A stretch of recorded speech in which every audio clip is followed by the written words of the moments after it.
આજે કુંવરભાઈ એમને માતુશ્રી સીતાબાની પુણ્યતિથિ નિમિત્તે ભજન સત્સંગનો કાર્યક્રમ રાખ્યો એ બદલ એ પરિવારને ખૂબ ખૂબ ધન્યવાદ.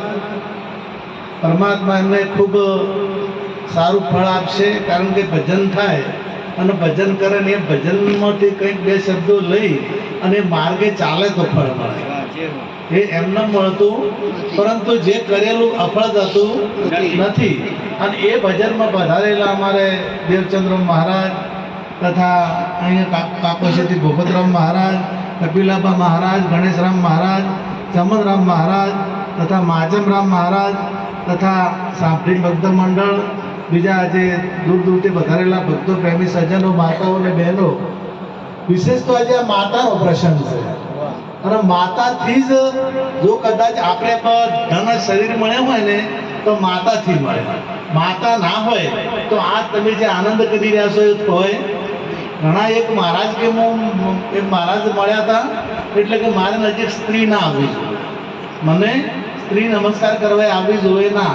તો તમે આયા છો અહીંથી? હા, તમે ગધેરથી આવ્યા છો, કારણ કે માતા હોય તો જ. એટલે માતાના ગુણ આપણે કદી ભૂલાય ના, અને માતાનું અને પિતાનું ઋણ કદી ચૂકતે થતું નથી. માતા અને પિતાનું ગમે એટલી સેવા કરો ને તો એ દેવું બાકી બાકીને બાકી, અને સદગુરુ મહારાજનું દેવું બાકી બાકીને બાકી. કેમ કે સદગુરુ મહારાજ પરમાત્મા આપણને જન્મ આપ્યો, પણ પરમાત્માએ જન્મ આપીને બંધનમાં નાખ્યા. જન્મ મરણનું બંધન, જગતનું બંધન, સંસારનું બંધન, કેટલાય પ્રકારના બંધનોમાં આપણે પરમાત્માએ જન્મ આપી નાખ્યા. એ તમામ બંધનોમાંથી જો મુક્ત કરાવે તો સદગુરુ કરાવે, બીજો કોઈ કરી શકે નહીં. અને પરમાત્માની જો પ્રાપ્તિ કરાવે, પરમાત્માની ઓળખાણ કરાવે તો એ સદગુરુ કરી શકે. એટલે સદગુરુનું એક દેવું ના ચૂકતે થાય, અને માતા પિતાનું દેવું ચૂકતે ના થાય. કેમ કે માતા પિતા થી આપણને જે સાધન મળ્યું છે, આ સાધનથી તમે મહાન સંત થઈ શકો છો, તમે વકીલ થઈ શકો છો, તમે ડોક્ટર થઈ શકો છો, તમે એન્જિનિયર થઈ શકો છો, તમે રાજકારણી કે સરપંચ કે કોઈ પણ થઈ શકો છો. અને નર એસી કરણી કરે તો નર્મથી નારાયણ થાય છે. તમે વિચાર કરો કે ભારતની જે નારી શક્તિ એટલી બધી મહાન છે કે ભગવાનને પોણી ભરવા આવવું પડ્યું. ભગવાનને હમણાં ભજન ગાયું, ચકુભાઈ ના ઘેર પાણી ભરવા આવવું પડ્યું, ના આવવું પડ્યું? કેમ કે એ ભક્તિનો પ્રતાપ છે, અને ભક્તિના લીધે એને દર્શન કરવા, તીર્થ કરવા જવું હતું, અને સંઘ આવ્યો તો કે મારે હવે દર્શન કરવા જવું છે, તો ઘેર કોણ અભાળશે? તો ભગવાનને આવવું પડ્યું, અને હાહુર હાહરાના પગ દબાવવા પડ્યા, અને પાણી ભરવા જવું પડ્યું. આ નારી શક્તિ, આ ભારતની માતાનો પ્રતાપ છે. તમે જુઓ તો યમુના ઘેરથી સાવિત્રી મહાન એક શક્તિ થઈ ગઈ સતી, એમને પતિને એના જમના ઘેરથી પાછો લાવ્યો. જમના ઘેરથી પાછો લાવ્યો. જમના ઘેરથી જમતમ કોઈ આવે તો જમના ઘેરથી પાછો લાવ્યો. એ ભક્તિની શક્તિ કેટલી, એ નારીની શક્તિ કેટલી.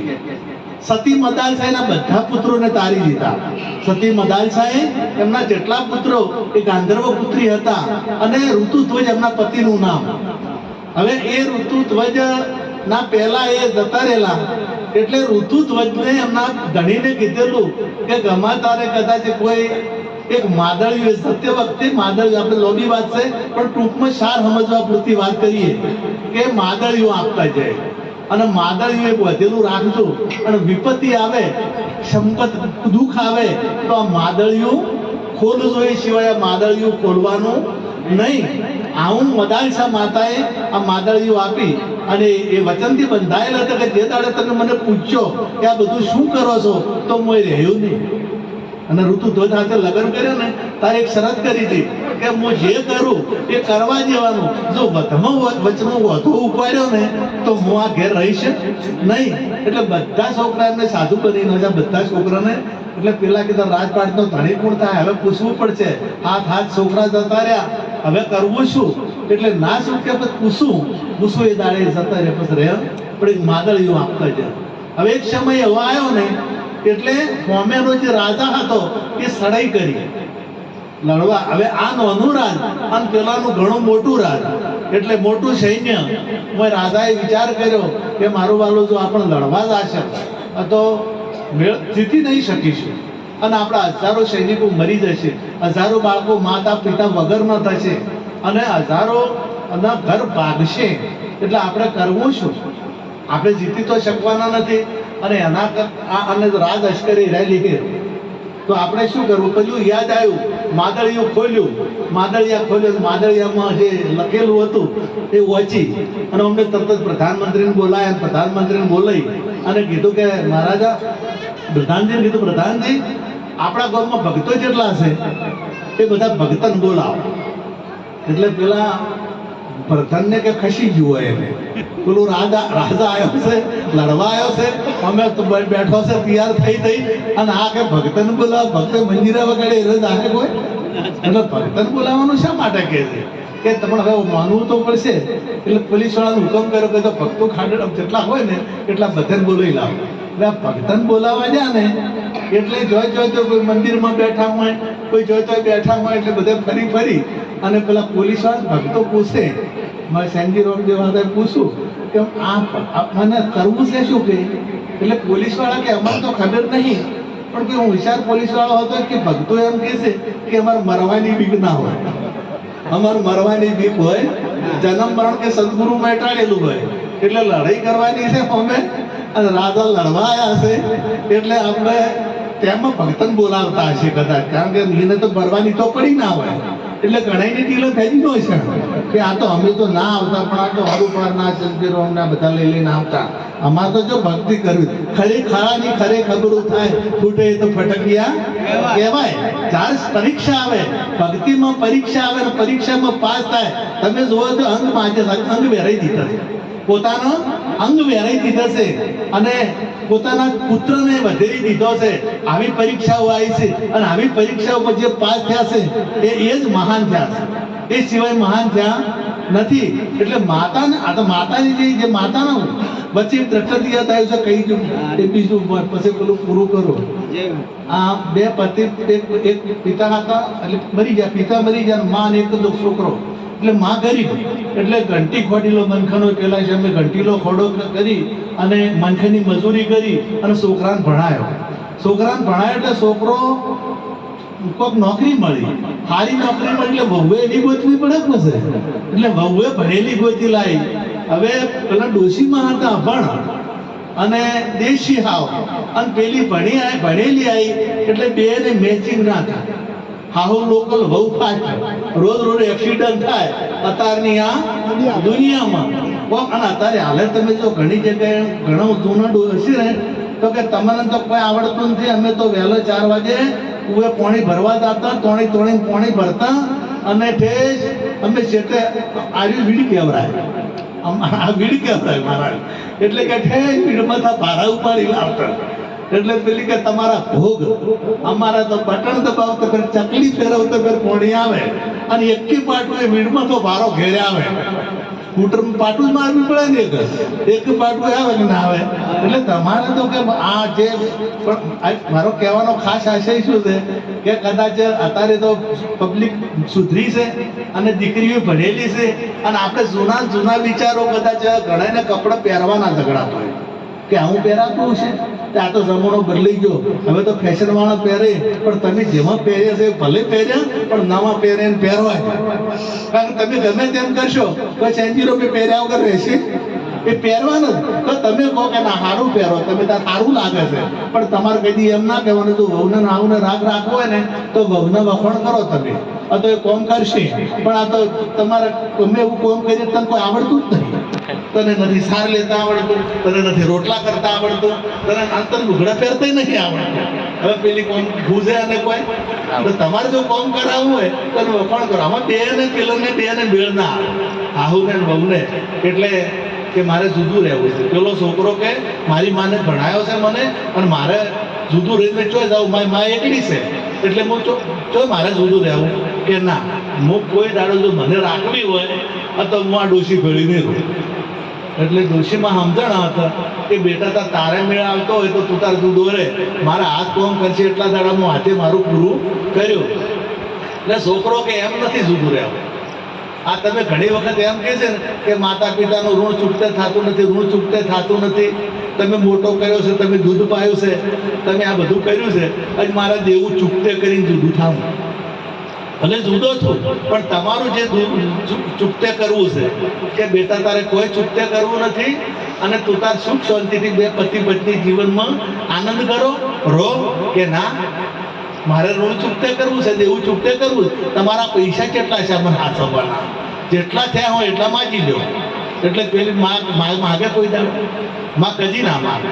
માનું ગમે તેવો કદાચ છોકરો ખરાબ થઈ જાય ને, ખરાબ ખતરનાક દારૂડિયો થઈ જાય ને, તો માનું હૃદય બળ્યા વગર રહે નહીં. પિતા કદાચ પાપા એટલે પા ભાગના, પણ માતા તો પૂર્ણ ભાગના. એટલે માતાનું હૃદય ના બળ્યા. એટલે કે બેટા તું કે ના. હવે પેલા માતાએ ઋણ દેવું ના માગ્યું ને એટલે પેલે કેસ કર્યો કોર્ટમાં કે મારી માને મારે દેવું ચૂકતે કરવું છે પણ મારી માં લેતી નથી.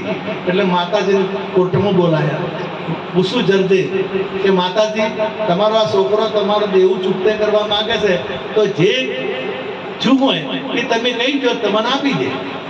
એટલે પેલા માતાએ કંટાળે તો ના વફળી કે ત્યાં હાલવું જ હોય ને તો 1 કિલોનો પથરો લઈને ગયેલા. હારે 1 કિલોનો પથરો લઈને ગયેલો કે મેં અને 9 મહિના પેટમાં રાખ્યો છે. 9 મહિના આ પથરો એના પેટમાં કલાક રાખે, 1 કલાક તો મારું દેવું ચૂકતે રાખી શકે હે કોઈ દાડો. એટલે માતાનું ઋણ તેમ ચૂકતે થતું નથી. એટલે માતાની તમે જેટલી સેવા કરો માતા પિતાની એ તમને એમની ભાઈ કુંવરભાઈની સેવા કરી છે તેનું ફળ મળશે ને મળશે. કારણ કે એમના આશીર્વાદ, માતા પિતાના આશીર્વાદ કદી ફેલ જતા નથી. હવે પેલી માતાએ પેલું લખેલું હતું એ જોઈને બધા ભક્ત હાચા આયા. બીજાને તિલક ઘણા ફેદી ન હોય છે અને ટેમ આવે એટલે ઘણા ફેદીએ ન કે બધા આયા. એટલે હવારમાં કે તમે હવારમાં બધા વહેલા આવી જાજો હોય. રાજાએ ઓર્ડર કરી દીધો અને હવારમાં દાડો સાર્યો તો રાજા ઊંઝા. ભક્તન કે હું એને ખસું લાગે કારણ કે પરે લડાઈની તૈયારી થઈ રહી છે અને રાજા ઊંઝા છે.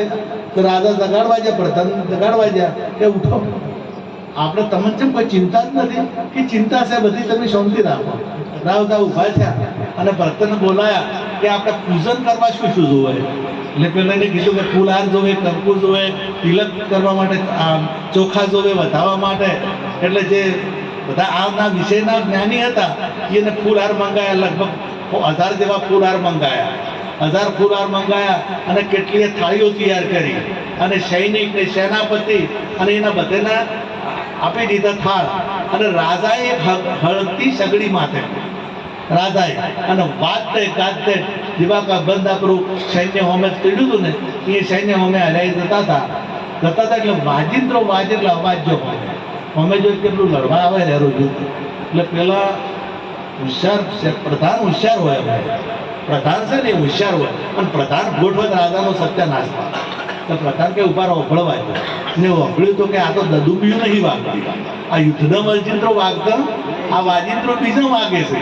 એટલે તમે આંકડા થાશો નહીં. પેલા બધા એટલે હું એની ગોઠવણી કરી લીધી કે રાજાનું પૂજન હું કરે, સેનાપતિનું પૂજન સેનાપતિ કરે અને સૈનિકોનું પૂજન સૈનિક કરે અને પ્રધાનમંત્રીનું પૂજન પ્રધાનમંત્રી કરે. એ રીતની ગોઠવણી તે નજીક આવ્યા તો પેલાને હથિયાર મેલીને આવવું પડે ને. એ સમયે લડાઈઓ સતની થતી, જેમ ફાવે એમ દગા પહલા થતા નતા. એટલે અમે પેલા આયા એટલે રાજા સગડી ઉપાડી ઊભા હતા. બધાને હવે ફૂલહાર પહેરાયા, પૂજન કર્યું.